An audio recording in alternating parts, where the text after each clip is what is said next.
Hi everyone, Namkeen Such team here. This is me महक और मेरे साथ है सलीमा। तो सलीमा, आज हम क्या टॉपिक लाए हैं? आज हम लोग लेके आए वर्ल्ड लीडर्स पे tribute to CDS Bipin Rawat after helicopter crash.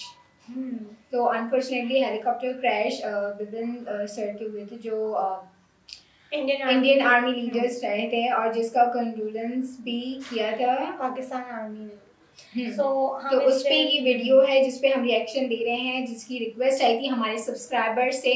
तो अब हम लोग देखते हैं। अब ये बात कंफर्म हो चुकी है। I am really sad to record this video, मगर हमारे देश के पहले चीफ ऑफ डिफेंस स्टाफ नहीं रहे। MI-17 हेलीकॉप्टर क्रैश जो हुआ है तमिलनाडु में, वहाँ पर 13 फेटलिटीज़ आई हैं, सिर्फ एक सर्वाइवर है। अनफॉर्चुनेटली हमारे चीफ ऑफ डिफेंस स्टाफ, इनकी पत्नी, दोनों यहाँ पर सरवाइव नहीं कर पाए। और अब देखिए भारतीय वायुसेना, भारतीय थल सेना करेगी इन्वेस्टिगेशन। मेरे हिसाब से इतने बड़े लेवल की और इतनी इंटेंस इन्वेस्टिगेशन भारत के इतिहास में आखिरी बार सिर्फ 1977 में हुई थी, जब हमारे देश के पूर्व प्राइम मिनिस्टर मोरारजी देसाई का एक एयरप्लेन क्रैश कर गया था। ये भी था Russian made Tupolev Tu-124 plane. ये 1977 में क्रैश कर गया था।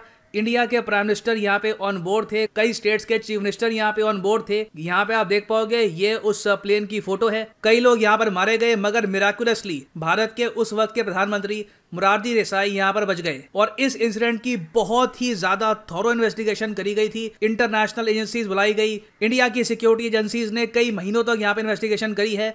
वैसी ही इन्वेस्टिगेशन लग रहा है कि रावत साहब के केस में होगी, क्योंकि अभी भी समझ पाना बहुत ही मुश्किल है कि कैसे एक VVIP चॉपर, एक इतना ज़्यादा डिफिकल्ट कोई टेरेन नहीं थी। ये यहाँ पर ऐसा नहीं था कि लद्दाख में या फिर कोई बहुत ज़रा कोई पहाड़ी इलाका है वहाँ पे हेलीकॉप्टर फ्लाई कर रहा था।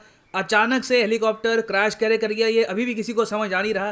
तो देखिए इसकी इन्वेस्टिगेशन तो होगी, मगर साथ ही साथ यहाँ पर मैं ये भी मेंशन कर दूँ कि दुनिया भर के जो वर्ल्ड लीडर्स हैं वो आज के समय श्रद्धांजलि दे रहे हैं टू CDS बिपिन रावत जी। यहाँ पर आप देख पाएंगे, सबसे पहले मैं ये देखकर काफ़ी सरप्राइज था, सबसे पहले ट्रिब्यूट्स पे करने स्टार्ट किए हैं इजराइल ने। और इजराइल की सरकार के previous prime minister, current defence minister, current foreign minister, सब लोग ही बढ़ चढ़ के रावत साहब की तारीफ कर रहे हैं। कह रहे हैं कि हमने एक दोस्त खो दिया, we lost a friend today. इन्होंने सबसे ज़्यादा कोऑपरेशन करी थी बिपिन रावत साहब के साथ।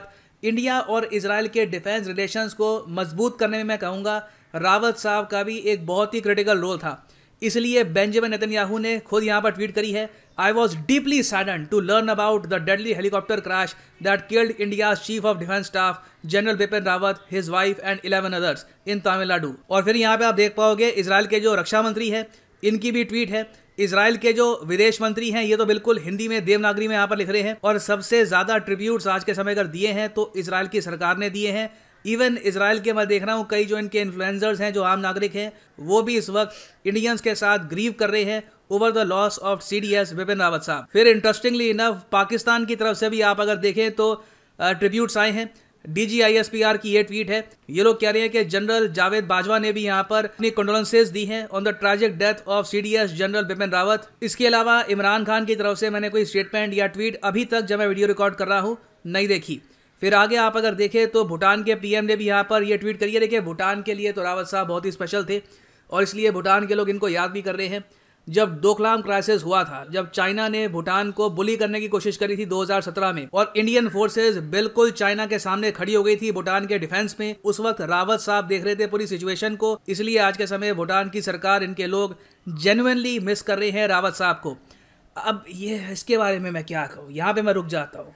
यहाँ पे मैं लिटरली मुझे समझ नहीं आ रहा मैं क्या इस पे क्या कमेंट्री करूँ। ताइवान के जो विदेश मंत्रालय का ट्विटर हैंडल है, इन्होंने भी यहाँ पर कहा है, our heartfelt condolences to the family, friends and loved ones of general Bipin Rawat. और नीचे यहाँ पर लिखा है Taiwan as a country, Taiwan grieves with India in this difficult time. अब अजीब बात देखो पता है क्या है, ये ऐसी ट्वीट है जिसको भारत सरकार बिल्कुल इग्नोर कर देगी, इसका कोई जवाब नहीं आएगा। तो ये मुझे बड़ा अजीब लगता है कि इजराइल, US, भूटान, बाकी कंट्रीज का एक रिस्पॉन्ड भी हम करते हैं, इंटरेक्शन होती है, ये ट्वीट बिल्कुल ही इग्नोर कर दी जाएगी। इन्होंने इंडियन एयरफोर्स के रिप्लाई में यहाँ पर ये ट्वीट करी है।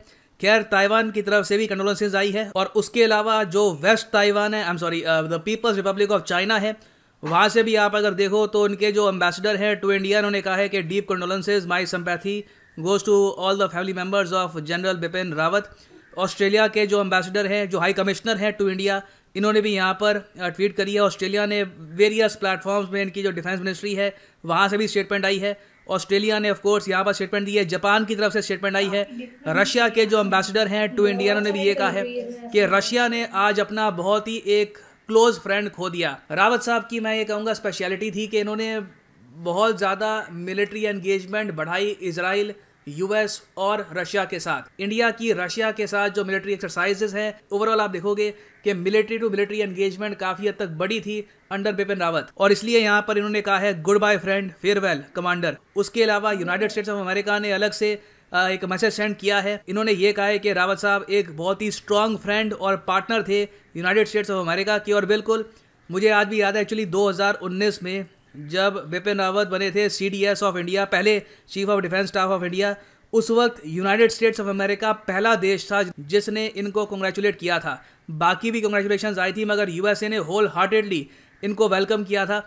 और इनके अंडर आप देखोगे तो इंडिया US के जो डिफेंस टाइज हैं और ज़्यादा ऊंचाइयों पे गए हैं। आई थिंक आज के समय जो मिलिट्री एंगेजमेंट है USA के साथ हमारी, ये इतनी हाई कभी भी नहीं थी। तो बिल्कुल दुनिया आज के समय याद कर रही है इस महान इंसान को। और पर्सनली मैं मानता हूँ कि आज के समय हमें इनकी ज़िंदगी को भी याद रखना चाहिए। जो इनके वर्ड्स थे, जो इन्होंने कहा था जब ये जिंदा थे, वो हमें कभी भूलना नहीं चाहिए। और मेरे हिसाब से इनका सबसे इम्पॉर्टेंट मैसेज इंडिया के फ्यूचर के लिए ये था, इन्होंने ये कहा था कि इंडिया समेत जो और फ्रेंडली कंट्रीज़ हैं, इनको प्रेपरेशन स्टार्ट कर देनी चाहिए बायोलॉजिकल वॉरफेयर के लिए। भविष्य में वॉर अगर होगी तो उसमें बायोलॉजिकल अटैक्स बहुत ही ज़्यादा बड़ी भूमिका निभाएंगे। इसके अलावा एज ए कंट्री अब हमारी ये भी ड्यूटी बनती है कि जो थिएटराइजेशन का सिस्टम रावत साहब ने स्टार्ट किया था, जो प्रोसेस स्टार्ट किया था, उसको भी हम कंप्लीट करें। उसमें अभी टाइम लगेगा, हो सकता है कि कुछ साल लग जाएं। अब रावत साहब की जगह जो दूसरे यहाँ पर CDS आएंगे वो फिर से सब कुछ स्टार्ट करेंगे। ऑब्वियसली इसमें एक्स्ट्रा टाइम लगेगा, मगर आई थिंक रावत साहब की जो लेगेसी है उसको एक प्रॉपर रिस्पेक्ट हम दे पाएंगे अगर हम भारत की आर्म फोर्सेस की प्रॉपर थिएटराइजेशन कर पाएं। और अगर आप जानना चाहते हैं कि थिएटराइजेशन क्या होती है, मैं किसके बारे में बात कर रहा हूँ, तो इस पर मेरी एक बहुत ही अच्छी वीडियो है। करीब 5 लाख लोग इसको देख चुके हैं। आप अगर सर्च करोगे इंडियन एयरफोर्स वर्सेस CDS तो इससे रिलेटेड आपको वीडियो मिल जाएगी। इंटीग्रेटेड थिएटर कमांड का इशू क्या है ये मैंने समझा रखा है। तो overall salute to this legend. इन्होंने अपनी देश की जी जान से सेवा करी, even till his last breath. The nation salutes him. ओम शांति। इसी नोट के साथ ये है वीडियो कांड। Thank you for. अच्छा, मैंने भी इनके बारे में जो है ना जैसे पहले पढ़ा था तो मैंने यही पढ़ा था कि ये बहुत ज़्यादा एक स्ट्रॉन्ग पर्सन थे और लोग हमें बहुत ज़्यादा इंगेज होते थे। और इसीलिए जो है ना इतने सारे जैसे बोलते हैं ना कि आप जब अपनी कंट्री के लिए इतना सर्व करते हो और जब आप नोन हो जाते हो लोगों में, कंट्रीज़ में नोन हो जाते हो, तो वो कंट्रीज़ भी जो है ना कितने ज़्यादा कंट्रीज़ ने इनको करा था, कंडोलेंस दिया हुआ था। तो मतलब लोग उनकी बहुत रिस्पेक्ट करते थे। He was a very nice person और उन्होंने अपनी कंट्री के लिए बहुत सारी चीज़ें की हैं। और मतलब ऐसा कुछ नहीं है कि लोगों ने जैसे किया हो कि डिसअपॉइंट हुए उनसे, ऐसा कुछ भी हमें चीज़ सुनने को ना मिली है कभी। और एक इनकी अच्छी पर्सनालिटी ही दिखाई गई है ना। हाँ, वो सबसे उसी से ही जाहिर हो रहा था। जो इतने सारे जो कमेंट्स जिन्होंने कंडोलेंस किए थे बता रहे थे, उसी से ही पता चले कितने लाइक इम्पोर्टेंस पर्सनालिटी है जो अब नहीं रहे यहाँ पे सबके दरमियान। तो हम लोग को भी लाइक अच्छा लगा कि आप लोग ने हमें ये रिक्वेस्ट किया, हमारे साथ भी शेयर किया इस चीज़ को। तो हम चाहेंगे कि आप भी इस तरीके के और भी कुछ अच्छे से रिलेटेड अगर वीडियोस है जो आप चाह रहे हैं कि वो हम लोग भी देखें और उस पर रिएक्शन दें, तो आप हमें इस तरीके से लिंक शेयर करें और हम लोग उस पर भी रिएक्शन देंगे। बिल्कुल। बाकी वी होप कि इनको जो है ना वो जन्नत नसीब हुई हो। एंड हमें भी जो है ना बहुत ज़्यादा बुरा लगा जब हमने ये अभी न्यूज़ सुनी। तो बाकी अच्छा, जो जिनका ये चैनल है जो ये वीडियो डालते हैं, इनकी वीडियो काफ़ी ज़्यादा इन्फॉर्मेटिव भी होती है, जनरल नॉलेज बहुत ज़्यादा होती है इनकी वीडियो में। तो वी होप के नेक्स्ट वीडियो जो भी होगी आप हमें इनसे रिलेटेड भी उनके वीडियोज़ अगर आप चाहते हैं तो हमें सेंड कर सकते हैं, हम उससे भी देखेंगे क्योंकि हमें भी बहुत ज़्यादा इन्फॉर्मेशन मिल रही होती है उससे। तो अपनी वीडियो को यहाँ पर एंड करते हैं। Don't forget to subscribe our channel. Thank you so much. Allah हाफिज़।